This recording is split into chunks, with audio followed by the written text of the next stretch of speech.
నా పేరు doctor Kranthi Kumar Reddy, consultant andrologist, J andrology and men's health. ఎప్పుడైనా సరే టెస్టిస్ నుంచి కనుక స్పర్మ్ పుట్టకపోతే దానికి 4 కారణాలు ఉంటాయి. ఒకటి, టెస్టిస్ లోపల జెర్మ్ సెల్స్ అని ఉంటాయి.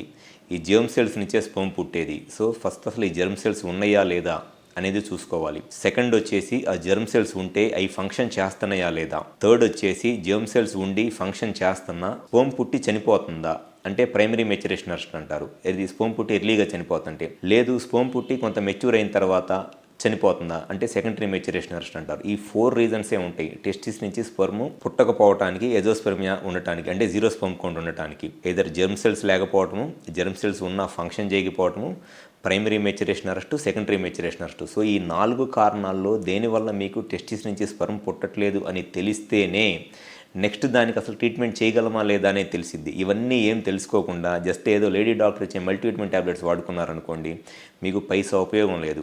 సో మీకు ఎప్పుడైతే ఆ బ్లాక్ ఉందా లేదా టెస్టిస్ నుంచి స్పర్మ్ పుట్టట్లేదా అనేది తెలుసుకోకుండా మీరు ట్యాబ్లెట్స్ వాడుకుంటున్నారో మీ టైం అండ్ మనీ వేస్ట్ అయిపోతూ ఉంటాయి.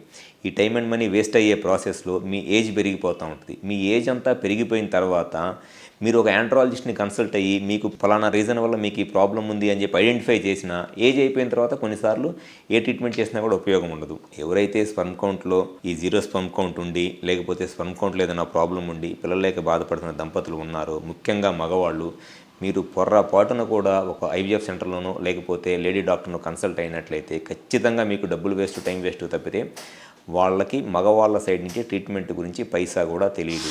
జస్ట్ మీతో మల్టీవిటమిన్ ట్యాబ్లెట్స్ వాడిస్తారు, మీ టైం అండ్ మనీని వేస్ట్ చేస్తారు అంతే.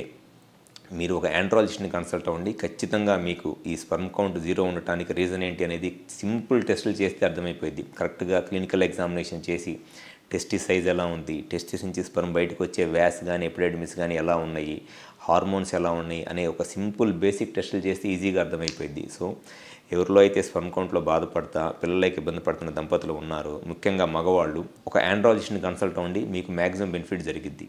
Thank you.